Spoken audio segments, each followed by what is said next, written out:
Hey everybody, it's Frozen with Outdoor Adventures, and thanks for joining me. 59 days remain until I step foot on the Appalachian Trail, and I am just jumping out of my skin, super excited about it, and I cannot wait. But what I wanted to accomplish in this video is I wanted to talk a little bit about some budgeting that I've done, how I'm affording this through hike. You know, am I going to be quitting my job? Am I going to have a job when I get back? How am I doing this? So that's what I'm going to talk about today. So it all started a couple years ago whenever I first stepped foot on the Appalachian Trail. I was doing a section of it in Virginia called the Virginia Triple Crown, which consisted of Dragon's Tooth, McAfee Knob, and Tinker Cliffs. Now, the first night I was on that section of trail, I met 4 AT thru hikers. First time I've ever talked to a thru hiker before, and it was just such a great experience for me, and it really gave me a lot of inspiration. About a year or so before this trip, around the same time, well, a little bit before in the winter, my uncle had his injury. So I was already kind of thinking that, you know, man, if there's anything you want to do it now. Don't wait till later in life. So that was a big drive for everything there. But I really started saving after I had uploaded the video and I started reading the comments. Things like, you know, do it now while you're young. Don't wait. Just kind of plastered the comment section. I really appreciate everyone, you know, giving me the inspiration to start saving for something like this. And that's when I really started thinking, well, hey, maybe I should do this. And when we did the Superior Hiking Trail, which was a 14-day, 240-mile trip, I did not want to leave. I didn't. It was day 10, and I remember saying, oh man, I only have 4 days left. And I didn't want to get off that trail. You can ask Gary if you don't believe me. I really was having a great time on that trail. So after I worked on a couple things like my sleep and everything, I really thought that, hey, this is something that I could possibly do.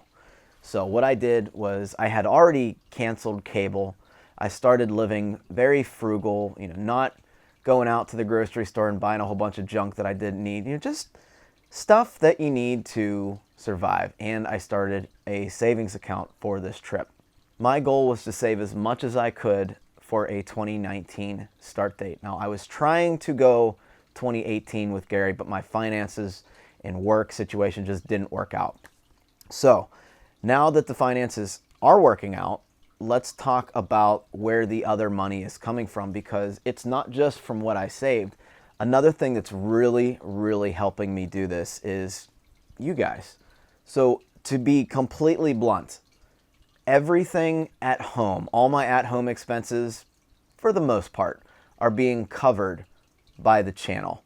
And when I say the channel, I mean everything on YouTube, all the Amazon affiliate links I leave in the description box. That helps me a ton when you guys click stuff and order from Amazon at no cost to you. All the t-shirt and merchandise campaigns I've run on teespring.com. Especially Patreon. I'm getting a ton of support over there, and I greatly appreciate the patrons out there. And even PayPal. I've had some random people just send me, you know, donations via PayPal. And that is really, really helping me. And I just want to personally say thank you for that, because that's really going to allow me to enjoy my thru hike that much more. If I don't have to worry about my at-home expenses, I can just focus on my living expenses on the trail, then, you know, it's kind of a stress-free environment. I really, really want to express how sincerely thankful I am, because this is just amazing that I don't really have to worry about stuff here.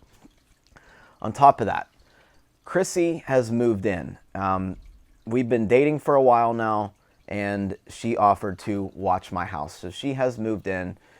She'll be helping me out with the mortgage. She'll be watching my animals, my fish, my dog. Well, not the dog. The dog is kind of joint custody with an ex-girlfriend, but that's a whole nother topic that I don't want to get into. But my cat, Kira, she'll definitely be taken care of. So anybody worried about the animals, I've got a lot of comments about this. Don't worry, they are completely taken care of. So she'll also be watching the house for me and keeping things up here. So I don't have to worry about that as well, which is absolutely fantastic. Hope everything goes well with us, but again, another topic. So the other thing I wanted to talk about was the job. I think a lot of people, you know, this is their stopping point. Well, I have a job. What am I going to do? I need to make money. I told my company that I would be leaving in February during my May review of this year. So a couple months ago. They pretty much didn't seem to care at first until recently when, about October, this happened, when the CEO came directly to me and pulled me into his office. He sat me down and asked me, hey, are you really doing this? I don't think they thought I was serious. And I said, yeah. I told him my reasons, with my uncle and me not wanting to wait. And he says, well, here's what I want to run by you. We are willing to re-interview whenever you get back. You said sometime in July. And I said, yeah, early July is what I'm hoping to do. Okay, so we're going to plan to re-interview you. Not 100% saying you'll get your job back, but you have a pretty good chance, obviously, because you're going to be the most familiar with the company. I said, that's fine. I will, think about it while I'm on the trail. More than likely going to do that option. But the big thing is I'm going to explore my other options, with other companies. Maybe, someone wants to offer me a better salary. Then I will definitely go there. On top of that, they want to give me a little incentive, a little bonus to speed up my projects. So I have been working like a madman since October to get everything I wanted to do next year out of the way. So I sped up my timeline a little bit, and I haven't seen it yet, but hopefully I get some kickback from that from the company, which would be great. So, in summary, getting a little kickback, a little bonus for working very, very hard. Really just kind of bonkers right now. I'm glad I took PTO this week so I can kind of make this video, but sped up my timeline, possible re-interview situation in July, and yes, I will be leaving the company. Switching gears here, let's talk about some things that I had to, kind of prepare for, get things done here. First thing I want to talk about is I will be missing the birth of my niece, and I'm not really happy about that. I didn't know that they were trying, but this was already planned, so I will be missing the birth of my niece, unfortunately. Mother's Day, a lot of birthdays. I'll be missing my own birthday, actually, May 8th. I can get around all that. We're going to do some extra things, maybe Google Hangouts to see my niece, and we'll see how it goes from there. Some other things I was thinking about is I was really, really worried about my basement flooding. Basement has flooded the past 2 years now, and I finally just broke down. Since I was saving a lot of money, I ended up getting a sump pump right back here behind this wall, and it's a battery operated sump pump. So when the power goes out, the battery kicks in, so I don't really have to worry about that at all. Another thing I have to do is I have to renew my driver's license and get my car inspected. Luckily, I renewed my car for 3 years last year, so that's all taken care of. I've asked my dad to kind of drive my car intermittently, maybe every couple weeks, just around the job, just tune it back and forth between his job. And, that'll give me the peace of mind that my car's not going to just sit idle for the whole remaining time. So a lot of things to think about. Insurance is another thing. I will be losing my insurance on February 22nd, or at the end of February, I should say. So that's a big worry for me, and I'm still debating if I'm going in with hopes and dreams or if I'm actually going to look at healthcare.gov, or another thing that people have brought up was traveler's insurance. So I'm hoping some pass-through hikers can say what they ended up doing. Did you get traveler's insurance? Did you get the Obamacare, the healthcare.gov? Did you get just hopes and dreams on the trail? Like, what did you guys do? So I'm really interested in hearing feedback on that option.